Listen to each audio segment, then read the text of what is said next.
Bismillah,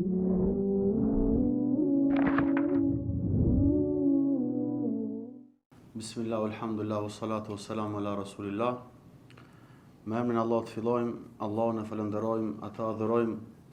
Salavatet dhe selamet Muhammedi sallallahu alaihi wasallam ja dërgojmë familjes së tij të pastër, shokëve të tij besnik dhe të gjithë atyre që e ndjekin rrugën e tij deri në ditën e gjykimit. Elusim Allahun edhe ne të jemi prej tyre. Javën e kaluar e kemi shpjeguar shkakun e katërt nga shkaqet se si ta fitojmë dashurinë Allahut subhanahu wa taala. Ibn Kaimi ka thënë shkaku i katërt, dhënia përparësi gjërave të cilat i do Allahu kundrejt gjërave që i do vetë njeriu, edhe atëherë kur epshi e kaplon. Dhe besimtari duhet t'i kaloj 3 provime. Provimin e parë apo mësimin e parë, se si ta kalojmë provimin e parë e kemi marrë. Ndërsa sot do t'i marrim 2 mësime si t'i kalojmë 2 provime të tjera. Pra këto 3 provime janë mposhtja e epsheve personale që i ka njeriu. Dhe kemi tregu se si mposhtet epshi, duke i tregu ato shkaqet, motivet që na ndihmojnë për të përballur me epshin.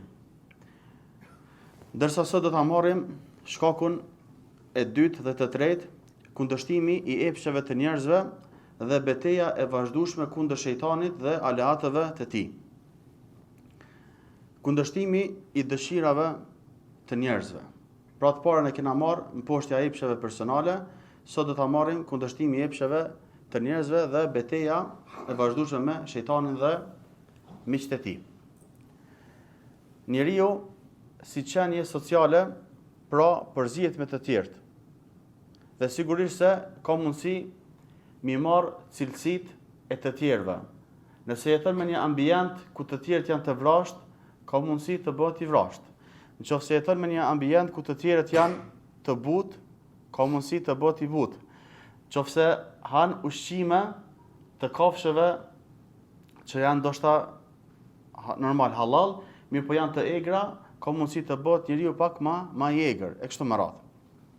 Andaj, njeriu do të bëj kujdes në çfarë ambienti jeton.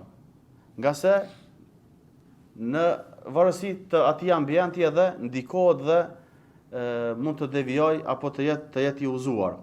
Allahu dhul Xhelal i thot vetë Muhamedit sallallahu alaihi wasallam që të bëj kujdes nga epshet, dëshirat e njerëzve.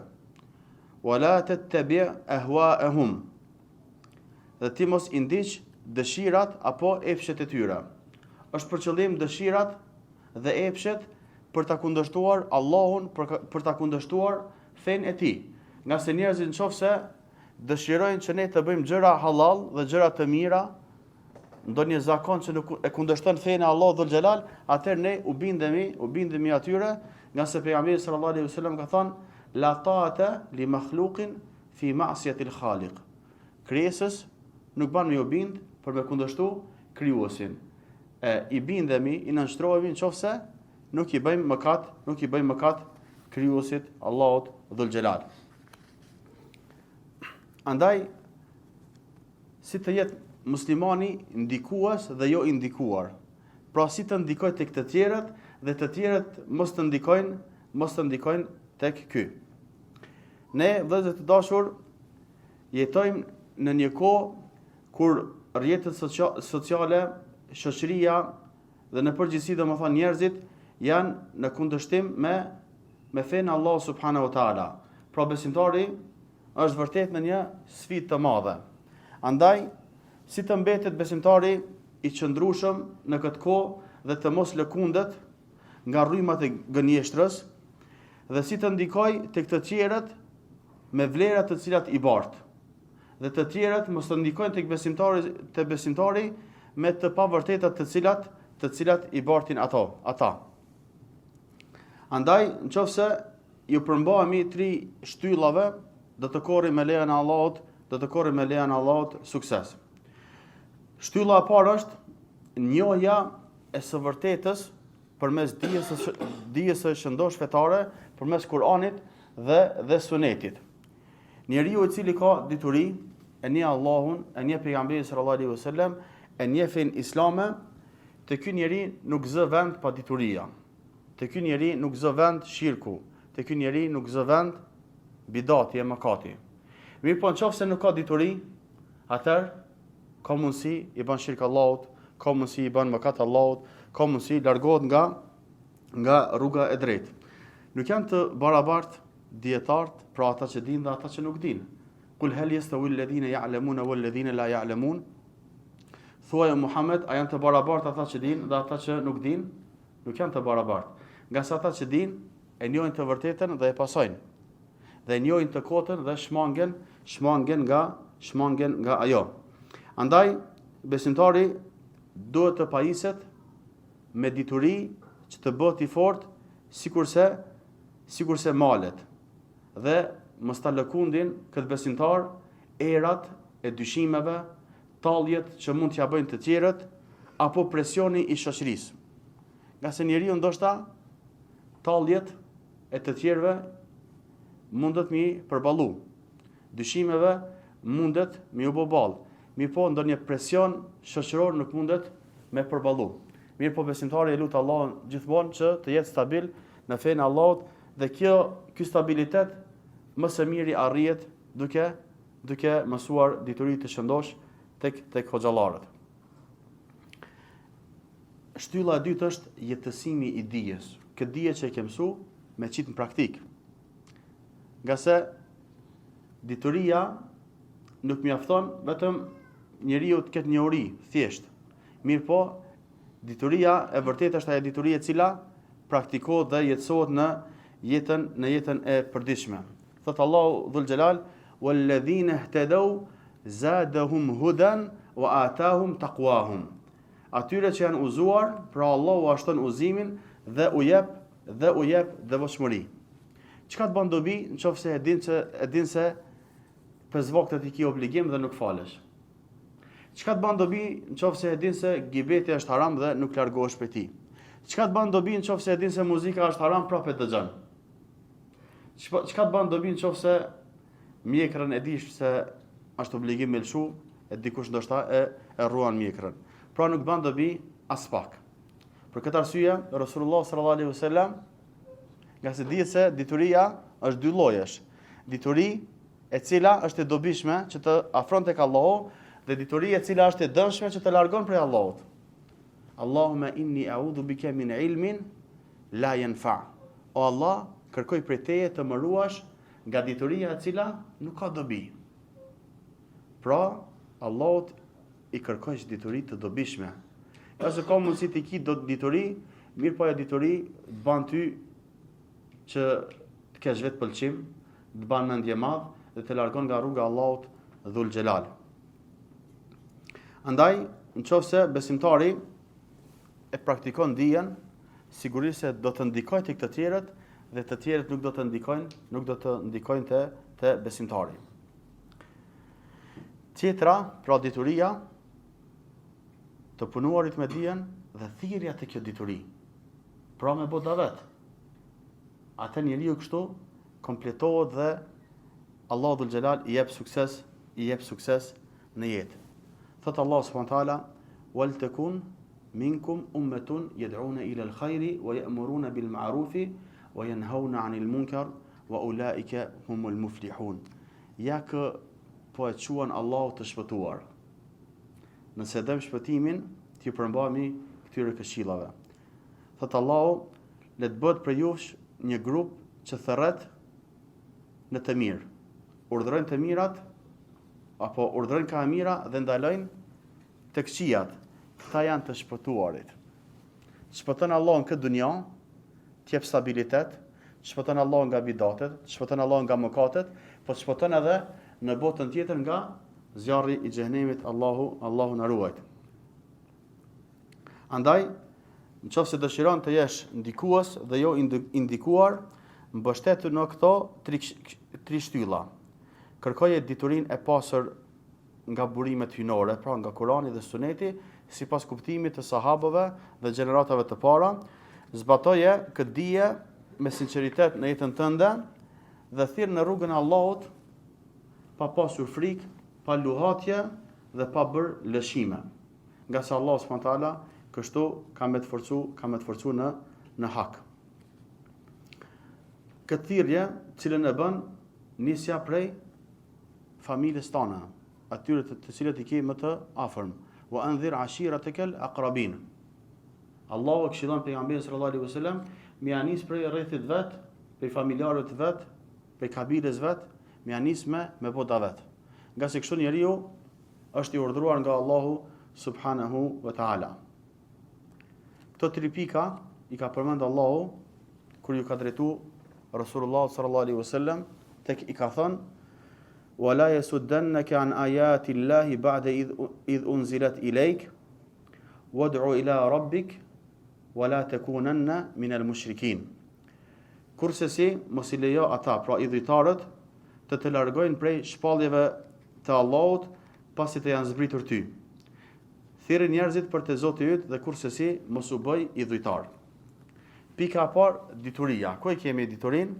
Kurse si mos i lejo ata, idhujtarët, të shmangin dhe të largojnë prej shpalljeve të Allahut pasi të janë zbritur ty. Këtu e kemi domethënë diturin. Besimtari nuk lëkundet nga parimet që Allahu dhul xhelal i ka shpallur, edhe nëse ka presion të madh për me lanë fen Allahut dhul xhelal.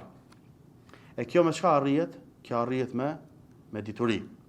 Pika 2 është thirrja për tek dija, pra daveti.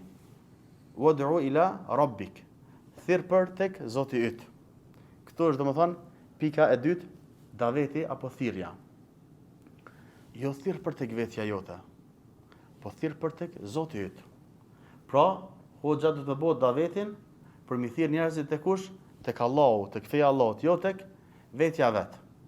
Kështu domethënë veprojnë hoxhallarët e sinqert. Pika e 3, të vepruarit me dijen. Çka ka thënë Allahu? Wala takunanna minal mushrikin. Dhe kurse si mos u bëj prej idhujtarëve. Pra mos e ndiq rrugën e idhujtarëve, të cilët i bëjnë shok Allahut, e kundërshtojnë urdhrin e Allahut. Mirë po, bëu prej atyre që adhurojnë Allahun dhul xhelal dhe i zbatojnë urdhrat e tij. Këto 3 pika i nënkuptojnë 2 rrugë. E këto 2 rrugë i përmend Allahu në Kur'an ku thotë: "Wa kadhalika nufassilu al-ayati wa litastabina sabilul mujrimin." Ne kështu i shpjegojmë hollësisht shpalljet në mënyrë që të qartësohet rruga e njerëzve kriminal. Pra, besimtari duhet ta njohë rrugën e drejtë të besimtarëve dhe ta ndjek atë, si dhe ta njohë rrugën e shtrembër të jo besimtarëve që të largohet prej saj. Kjo ka qenë thirrja e profetëve të Allahut. Mirë, profetët kanë ndru jetë. Tani këtë barë të davetit, këtë barë që njerëzit më sqaru rrugën e drejtë dhe më sqaru rrugën e shtrembët që më u largu, kush e ka? E kanë hoxhallarët, e kanë kërkuesit e dijes dhe kanë besimtarë të cilët kanë dituri. Ibn Kaimi e ka një fjalë bukur të mirë. Atëherë po e lexojmë inshallah çka ka thonë. Allahu i lartësuar e ka qartësuar në librin e tij rrugën e besimtarëve dhe rrugën e kriminalëve, pra jo besimtarëve, në mënyrë të detajuar, në mënyrë të hollësishme. Si dhe ka sqaruar në mënyrë të detajuar fundin e të 2 palëve, edhe të besimtarëve, edhe të jo besimtarëve. Gjithashtu i ka tregu veprat e të 2 grupeve dhe i ka tregu cilësitë dhe njerëzit e të 2 grupeve. Gjithashtu, Allah ka tregu dështimin e njërit grup dhe suksesin e tjetrit, duke sqaruar shkaqet që çojnë në sukses dhe shkaqet të cilat çojnë në dështim. Allah i ka bërë të qarta dhe i ka sqaruar hollësisht këtë çështje atë shumë sa që shpirtrat e kthjellët i dallojnë ato siç syri e dallon dritën dhe errësirën. Dietarët të cilët e njohin Allahun, librin e tij dhe fenë e tij e njohin në mënyrë të detajuar rrugën e kujt, rrugën e besimtarëve dhe rrugën e kriminalëve, pra jo besimtarëve, kështu që ata janë të aftë ta dallojnë këtë rrugë që dërgon në qëllimin e duhur dhe atë që dërgon në shkatrim. Vazhdon Ibn Qayyim dhe thot, këta janë njerëzit më të dobishëm dhe më të mirë dhe më të sinqertë dhe më këshillues ndaj të tjerëve. Për këtë arsye, edhe sahabët e Rasulullahut sallallahu alaihi wasallam dallohen mbi të gjithë ata që erdhën pas tyre deri në ditën e gjykimit. Pse?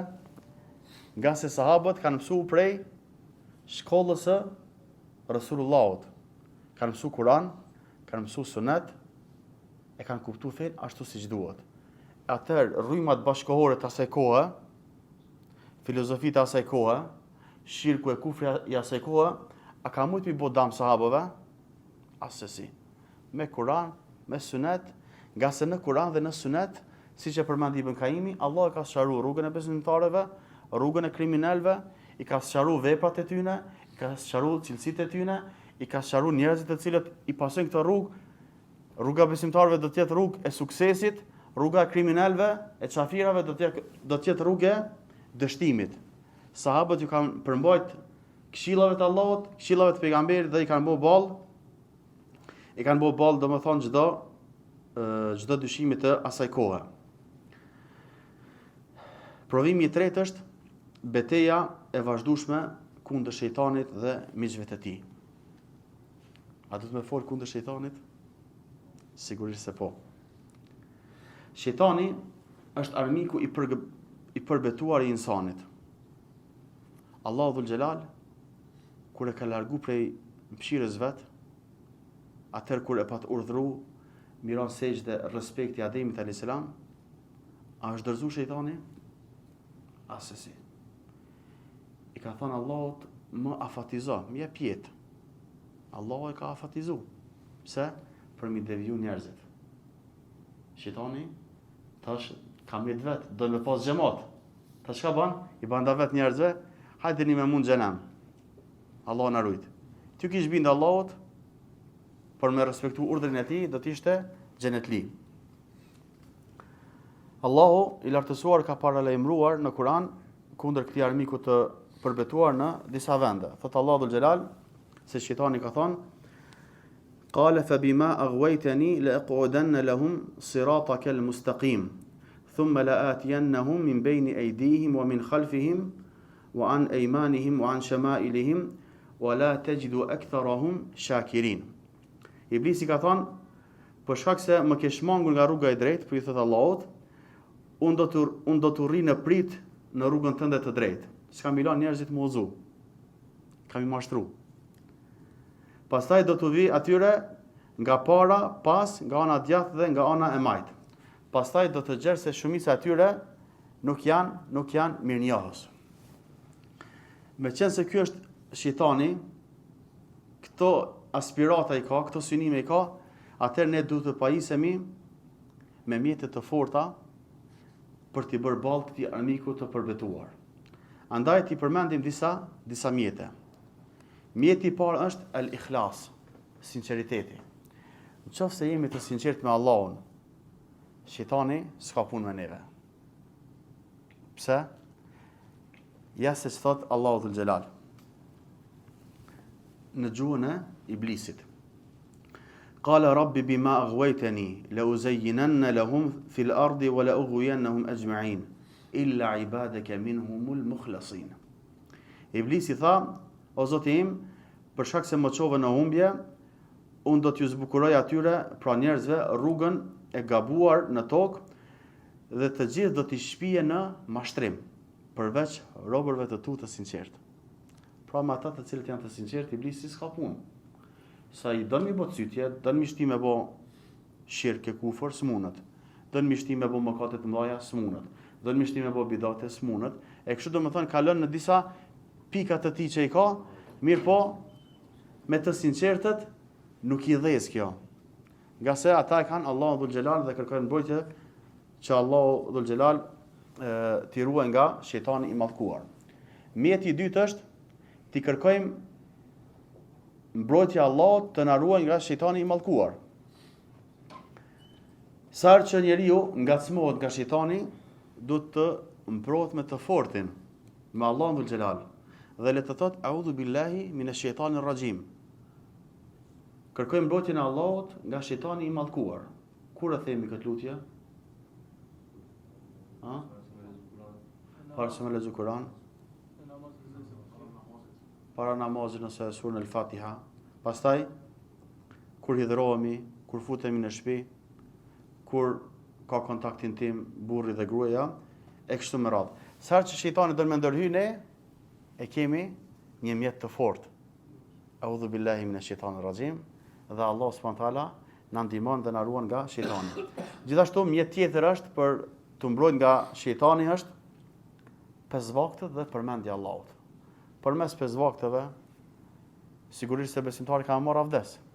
Atë shejtani do të largohet prej tij.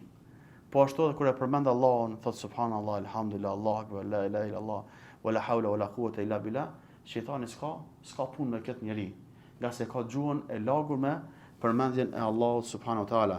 Mirë, po nëse është gafil, është indiferent, është në përgjumje, nuk e përmend Allahun, atëherë shejtani ka punë me të.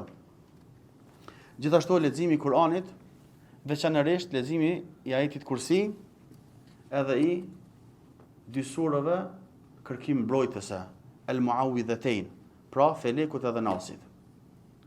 Pejgamberi sallallahu alaihi wasallam ka thënë se ai që e lexon ajetin Kursi gjatë natës, Allahu ja dërgon një ruajtës.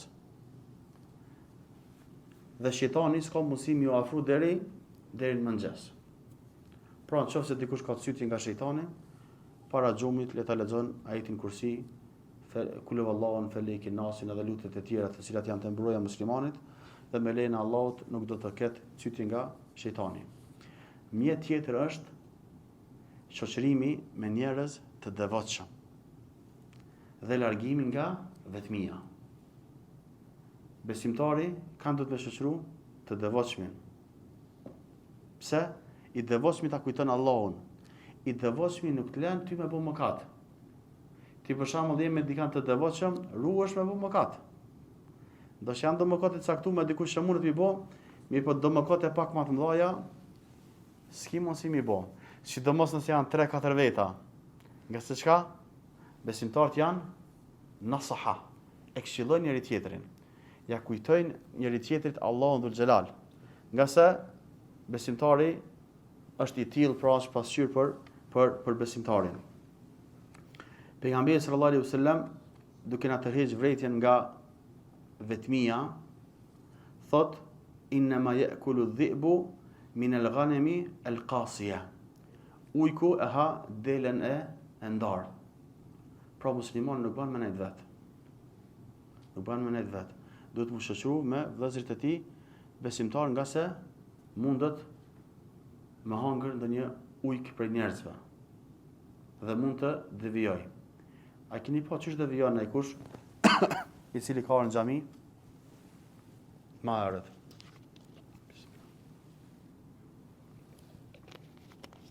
Fillimisht e lën takimin me vëllezërit e tij. Nuk takohet. Ka pas takime javore, nuk takohet. Ka shku në ders, nuk shkon. Ka shku namaz me xhamat, nuk shkon. I met vetëm xhumaja në xhami. Vetëm xhumaja i met.